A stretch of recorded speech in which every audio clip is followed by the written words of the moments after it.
Olá, gente querida, tudo bem? Olha, muito se fala no uso de produtos químicos, de agrotóxicos nas plantações de alimentos no Brasil. Se por um lado existe a necessidade de aumentar a produção, por outro tem uma preocupação muito grande com a saúde da população que consome esses alimentos. Isso aumenta muito a importância do trabalho de pesquisadores na busca por uma agricultura mais sustentável. Nós fomos até o NITA, o Núcleo de Inovação Tecnológica em Agropecuária da Universidade Federal do Paraná. Lá, professores e alunos se dedicam a pesquisar maneiras mais sustentáveis na produção de alimentos. E o exemplo que a gente vai te mostrar hoje é de uma lavoura de milho. E lá a gente descobriu que é possível cultivar milho sem o uso de defensivos agrícolas e com uma boa produtividade.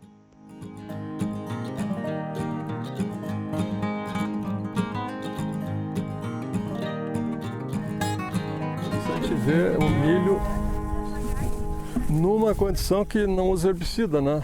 Plantio direto. Então tu vê ali o pasto florescido no meio, o Ares ali. Tá no meio, mas a gente conseguiu produções em alguns anos aí mais favoráveis, equivalente às lavouras top, né? 13 toneladas por hectare, né, de milho. Sem usar agrotóxicos. Sem usar nada. Bom, a gente vai conversar com a professora Claudete Lang, engenheira agrônoma da Universidade Federal do Paraná, e ela vai mostrar para a gente aqui um exemplo de plantio de milho sem o uso de defensivos, onde a gente pode ter uma ideia, professora, da saúde, né, das plantas, né? Aqui vocês estão vendo uma lavoura em cultivo de plantio direto na planta. Nós não fazemos uso de nenhum tipo de defensivo químico, né?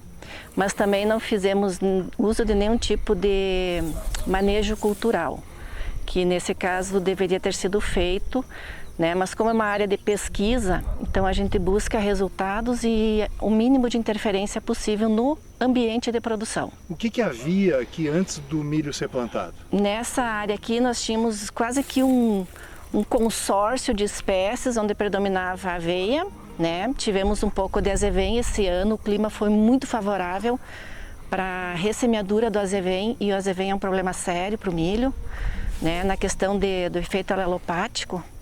Então o milho cresce com uma menor velocidade, né? Cresce e se desenvolve. Ele inibe um pouco? Inibe o crescimento, sim. E às vezes, quando a população desse azevém não é muito intensa, ele não interfere no rendimento final.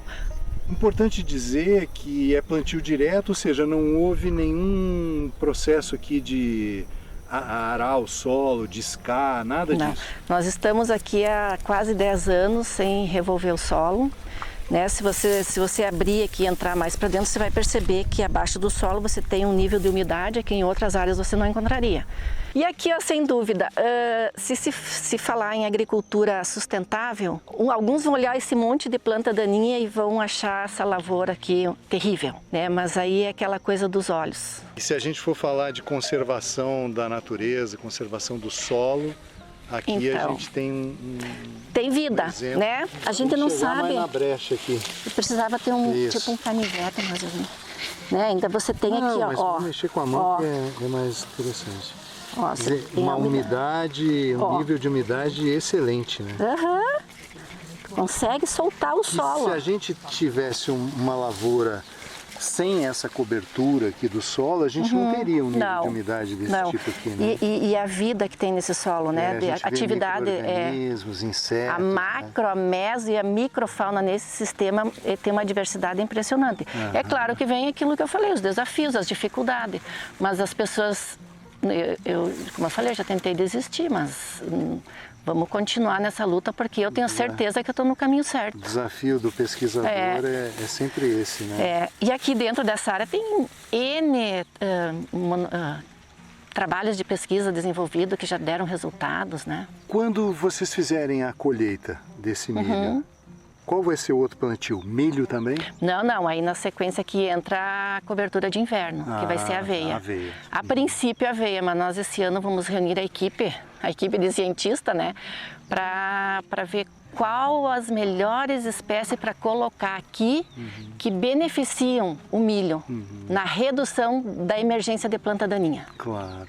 Quer dizer, a gente vai ter agora no inverno aveia, uma cobertura excelente de solo, também uma planta que incorpora vários nutrientes, incorpora nitrogênio, nitrogênio, né? E que também tenha efeito alelopático em algumas espécies de daninha. Algumas pragas, que também. a gente conhece como praga, mas na verdade tem sua função também. Então é isso assim, ó. O que nós sentimos hoje é problema de equipamento mecanizado que seja bom para um alto nível de produção de matéria seca que nós temos no solo. Porque o plantio direto com baixa matéria seca, ele planta uniforme.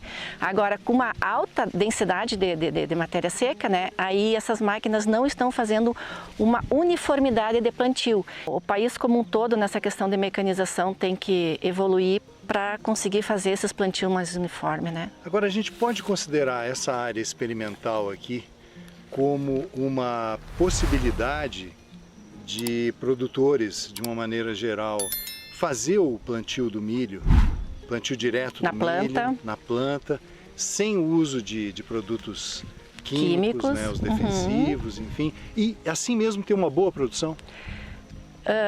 Eu diria que cada situação de propriedade é uma realidade diferente, né? Então, assim, você não vem aqui, vai ver e vai colocar exatamente o manejo que a gente fez aqui na tua propriedade. Então, cada propriedade precisa ser analisada e aí vai ser indicado o melhor manejo para aquela realidade, né? No caso aqui, como é uma área de pesquisa, a gente não fez essas roçadas que deveria ter sido feito na entrelinha, né? Se tivéssemos um equipamento bom que fizesse na entrelinha, a gente teria feito. Se tivesse mão de obra, né, com bastante enxada para fazer, também teria feito, né? Como isso aqui, quem conduz toda essa área de pesquisa aqui é basicamente professores, alunos, né? Aluno graduação, mestrado, pós-doutorado. Então, assim, a gente tem bastante dificuldade na condução porque é uma área grande, né?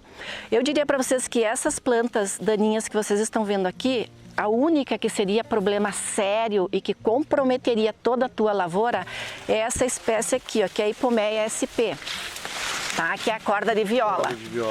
A corda de viola realmente compromete toda a lavoura, porque você não consegue fazer a colheita, né? Então, assim, eu até desafio os alunos sempre a buscarem alternativas de espécies no inverno que tenham esse efeito alelopático à corda de viola, que ela não venha com tanta intensidade, né? Se você produz uma espiga com manejo, você consegue uma população de plantas nessa condição, né? E isso aqui não baixa de 9 toneladas. Você diria que a lavoura feita nessas condições, ela exige mais mão de obra, talvez? Com certeza. Mais mão de obra, sim. Até que tenhamos equipamentos, né, que façam esse serviço aí, que já tem em testes, né, equipamentos que resolvam essa questão da mão de obra. Mas também não vejo problema, mão de obra significa mais emprego. Mais emprego, mais né? trabalho. Mais trabalho, e é o que o povo está precisando, talvez, né, de mais trabalho.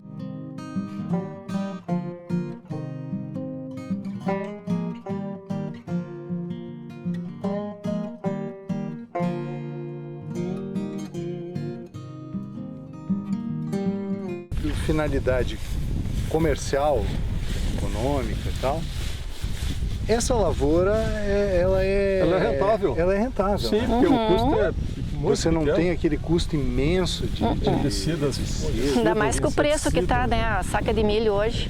E você só precisaria ter um manejo mais intenso, né? Manejo cultural. A gente tem um rapaz que está fazendo mestrado aí que ele está testando com uma roçada para não mexer no solo, né? Na linha, na entrelinha. Uma roçada, 2 roçadas ou sem roçada para comparar, né? Porque aí tu deixa o milho sempre acima, em evidência. E aí não havendo falta de nutriente, aí pode ser, se não falta nutriente, não falta luz, não falta água, ele vai produzir igual, como a gente já viu, que eu falei que a gente chegou a 13 toneladas por hectare. E quanto tempo dura uma pesquisa dessa, se é que se pode dizer assim? Essa aqui foi estabelecida para 25 anos. 25 anos? Nós estamos indo para o 8º agora, para o próximo de milho, né? Então a gente tem hoje 90 teses defendidas, entre dissertações e teses, né, na área. O que o produtor perguntar hoje, a gente sabe, porque praticamente te destrinchou assim, o que tinha de dúvidas, né? Então essa é uma área que a gente atua mais a nível assim, da Aliança CIPA, que a gente tem daí projetos, né, inclusive de extensão. Hoje tem um projeto chamado PISA, que é junto no Rio Grande do Sul, é muito forte.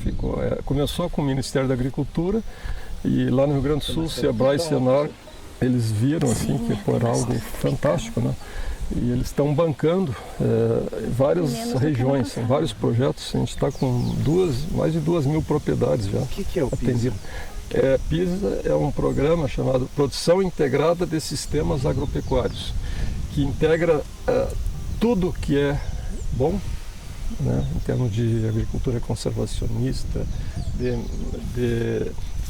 de modelos integrados, onde tem o efeito sinérgico da pecuária sobre a lavoura na rotação, o contrário da lavoura sobre a pastagem, onde a gente leva a redução do uso de defensivos, porque quebra ciclos de pragas, de doenças e tudo, né? Então acaba reduzindo drasticamente o uso, né? A gente não elimina, mas reduz.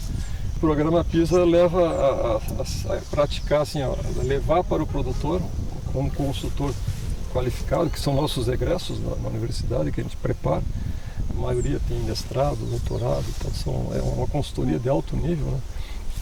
Que atende basicamente assim, comunidades, em geral pequenos produtores de leite que estavam saindo da atividade, quebrando, e o cara praticamente ressuscita ali, né, e permite inclusive aos filhos permanecerem, né, evitando o êxodo rural.